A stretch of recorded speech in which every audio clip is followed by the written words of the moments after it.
Hope After GBS, Episode 12. Hi everyone, and welcome back to Hope After GBS. I'm your host, Madison Kean. If you're joining us while recovering from GBS, injury, illnesses, or any other life-changing health events, we are truly glad that you're here today. Recovery is often described in physical terms: strength returning, balance improving, mobility increasing. But many people tell us, my body is getting better, but my confidence hasn't caught up yet. That gap in between the physical recovery and the emotional confidence can feel unsettling. Fear, hesitation, and uncertainty often remain long after the body regains to heal.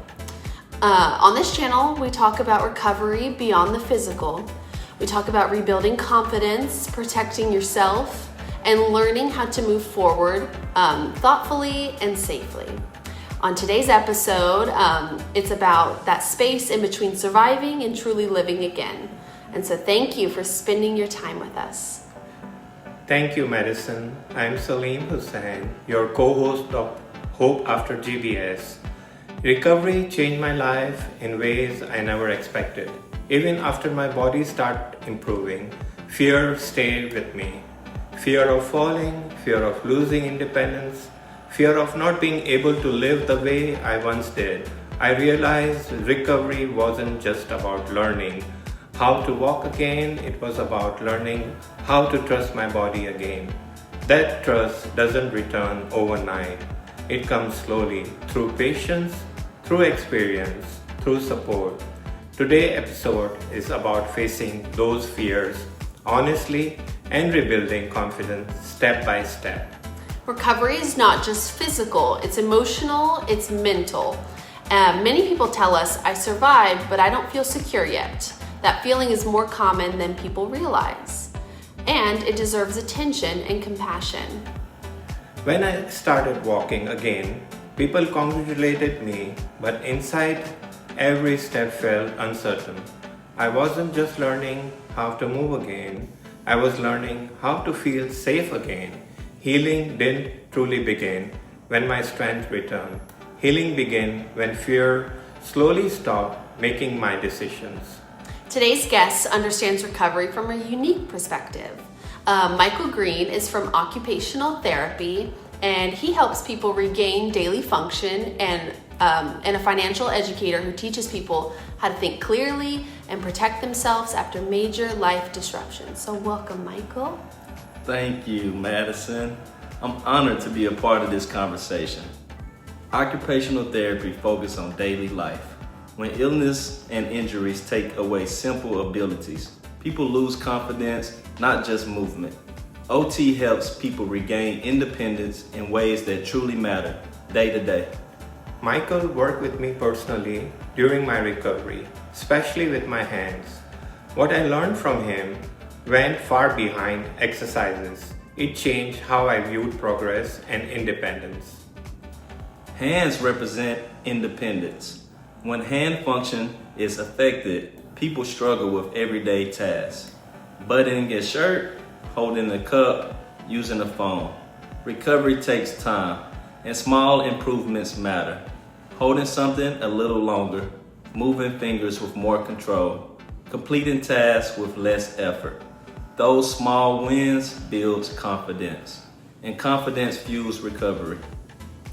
Michael, so many people watching are in different stages of recovery. What do you want them to understand about the recovery process? Well, recovery is not a straight line. There will be progress, there will be plateaus, and sometimes there will be setbacks. That does not mean failure. It means your body is adapting. Stop comparing your journey to others. Everyone heals differently. Everyone's timeline is unique. Michael, you also educate people about finances as well. Why is financial confidence important after illnesses? Health challenges disrupt income, routines, and long-term plans. That uncertainty creates fear. Fear leads to rushed decisions. Financial education shows people down, and it helps them understand their situation and make thoughtful choices. Just like physical recovery, financial recovery requires clarity and patience. Medical bills, time away from work, unexpected expenses, that pressure is real and it can affect recovery. Understanding your finances reduces stress and restore confidence. Let's share some practical money saving tips. So remember to review monthly expenses such as subscriptions or services that you no longer need that can add up quietly. Slow down financial decisions. If something feels rushed or unclear, pause. Small habits such as budgeting, tracking expenses, and asking questions restore a sense of control. Clarity is powerful. When people understand where their money goes, anxiety decreases. Protection is another important part of recovery. Never rush paperwork. Never feel pressured to sign immediately, especially if you are unsure. Ask a trusted family member or a professional to review it. Protection is not fear. Protection is awareness. Being cautious during recovery is wisdom, not weakness. Health experts continue to emphasize consistency over intensity in recovery, such as small movements, proper rest, hydration, mental well-being. These all support long-term healing. Recovery is not a race. Listening to your body matters. We've talked before about AI tools. Today, we want to share some new ideas. Some people use AI to organize thoughts. They prepare questions before doctor's visits, summarize information afterwards. This helps to reduce confusion and anxiety. Others use AI to plan routines, set reminders, or learn at their own pace. AI does not replace professionals. It supports clarity and confidence. AI should never replace human care. It should never rush healing, and it should never create pressure. Used correctly, it simply removes friction. Before we close, I want to leave you with a reflection. Healing isn't fast. Healing isn't linear. Some days will feel strong. Some days will feel difficult. Both days are part of recovery. You're not behind. You're rebuilding.